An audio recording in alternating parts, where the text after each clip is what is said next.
Hey guys, Colton here from the EV Kingdom, and welcome to the final part of What If Team RWBY was in Yu-Gi-Oh! GX. And by final part, I mostly mean of Season 1. Yeah, I'm gonna make this into a season in based series. If you want a Season 2, you'll just let me know in the comments, and I may start working on that later on, but I also have other what ifs I want to do too. Plus, I need more time to figure out what's gonna even go on in season 2. Anyways, in the last part, I pretty much went all the way up to, Duel Festival. And through all that, nothing much really changed except for some character growth moments and Weiss finding a new ace monster. She's still using her ice deck that I gave her at the beginning of the series, but now she added Silent Magician to the deck as well. And she'll be tweaking it to make sure it fits. Anyways, I'm gonna continue with the series, and there's really only 2 duels I'm gonna go over for this. Mostly because those are the only 2 duels that change. And the first one actually happens way after this. Everything else will pretty much go the same episode by episode. We really start this story during the events with the final Shadow Rider, being Banner. No, he doesn't have a key, and Team RWBY has been switching the keys, their key, with each other throughout the series. So, they haven't really been gathering dual energy from it either, so kind of close the cannon, but since Banner didn't have the key, he still has to get at the remaining 4. So yeah. He still duels Alexis and Chaz later on, but not knowing which member of Team RWBY has the key, he goes from Yang, starts at Yang, goes down the line to RWBY. And I'll say this, RWBY's the one with the key. So yeah. They're still looking for him, finding Pharaoh, and everything still goes to canon. And Chaz, Alexis, Blake, Weiss, and Yang are in, that book. And Jaden has to duel Banner to free them. But since RWBY's team and sister are in there as well, she insists on dueling with Jaden, actually making this into a 2-on-1. And I'm using anime logic, so Jaden and RWBY are tag teaming while Banner has 8,000 life points to make up for it. So yeah, he has way more life points than in canon. But with the addition of RWBY and the fact that Jaden and RWBY both use elemental heroes, they are actually having an easier time against Banner. Yes, he still has stronger monsters, but RWBY also has more cards that are modern time levels than when GX came out. So yeah, we actually have a fun and interesting duel. Sadly, I don't have enough cards for Banner's deck, so I can't really have a practice and go over what happens there, which I was thinking of trying, but again, lack of cards. But yeah, we actually have RWBY and Jaden pulling off combos, RWBY using her cards to help Jaden get his heroes, while Jaden also uses his cards to help RWBY get her mask heroes. And yeah, they just start tag teaming being against Banner, and they still win in the end since Banner wasn't trying to win. And so that goes as in canon. And the next duel I'm going to be talking about is actually after all of that. Now, if any of you have seen GX or started watching GX through the series and got to the end of season 1, you all should know the time Chaz tried stealing all the keys and forcing Alexis to duel him because he has a thing for her. Yeah.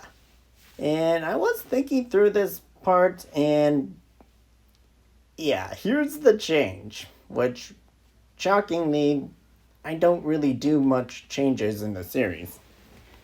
But in this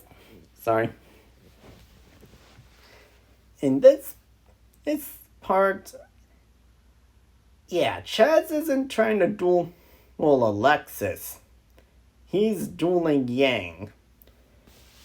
Now, before anyone says why, it makes no sense. To be fair, Alexis and Yang do kind of share a similar personality, except Yang's more bubbly and joking. He talks to people. Also, well, let's be honest, in Red Like Roses, Yang's entire verse is talking about beauty, so yes. Anyways, Chad still does the same thing, and I will say he still likes Alexis as well, but Yang also was cheering for him while he was dueling his brothers, and also called them out on how dumb they were, so yeah. I was leaning on either one, and that moment alone put Yang in the better situation with him. So yeah, him and Yang duel.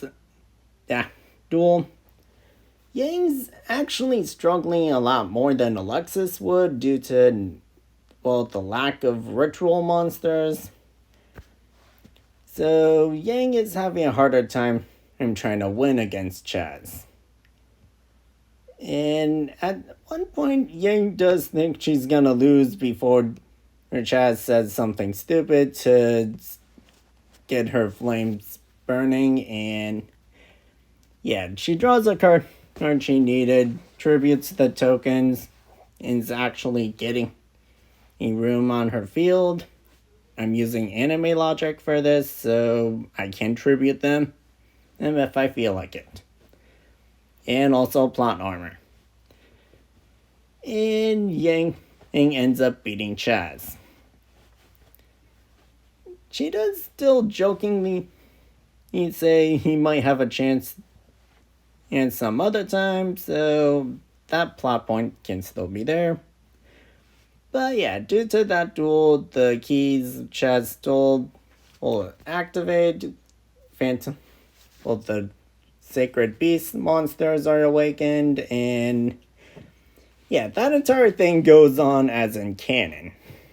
And I can't change that, and Jaden was the one with the most dueling spirit, so he had to do it. And nothing really changes till the end of the series. And I'm just gonna add a duel here because this video is a lot shorter than I originally thought it would be. And so I'm just gonna add this. Chancellor Shepard, seeing how much Team RWBY improved after suddenly coming here, and decides to let them take another exam where they can possibly move up a rank at the start of the next term. And I'll say it's the same duel, the same people they were dueling the last time. So Ruby and Weiss, Nates and Blake and Yang. Now, Ruby and Weiss, they start dueling at another level, well, than they did at the start. Ruby gaining more skill, Weiss actually in trying more than just pretending to do it. Yeah, by that I mean, and she's actually enjoying the game and wants to win instead of just playing the role till they get home. And honestly, it's very difficult, well, for me to say who would win. Ruby has a elemental hero deck, which is normally good, but Weiss also has powerful monsters that she can get out easily and doesn't really need spell cards to get them. And odds are, I'm actually leaning more towards Weiss because I have a place for all of them. I'm in my head, but also I think Weiss just has more stronger monsters than Ruby does.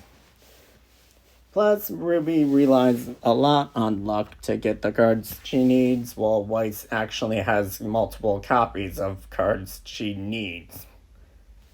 So yeah, Weiss wins, and the Yang and Blake one, I didn't give them the decks I made for another What If series, so I don't really have a good picture, but I'm gonna say Yang wins, mostly due to the fact that at the decks I did make when I start this series, Yang had a better win and lose ratio than Blake would have. So, yeah. By the time season 2 starts, Yang and Weiss will both be in Raw. Yang stays in slight third because her little sister's there, and Weiss would stay in Raw for at least a day or two before returning to the Red Dorm or missing her friends, and also, well, it's kind of a joke that Raw's the middle class and no one really cares about it, so yeah. Anyways, I'm gonna end this first season here because I honestly don't know if I want to just have a point where they return to a remnant or if they just stay in the Yu-Gi-Oh world. That's more of a difficult thing for me because I have no clue which would be a good way. I mean, I started this series with just throwing something at the wall hoping it works. And yeah. Anyways, this is a lot shorter than I originally thought, but I hope you enjoyed it all the same. Remember to like the video if you enjoyed, or comment telling me what you liked about it, if you have any ideas for future videos, or if you just have any recommendations for possible other what-ifs. And share with others so more people can see my content. Okay, maybe not that last part because I'm still trying to do stuff.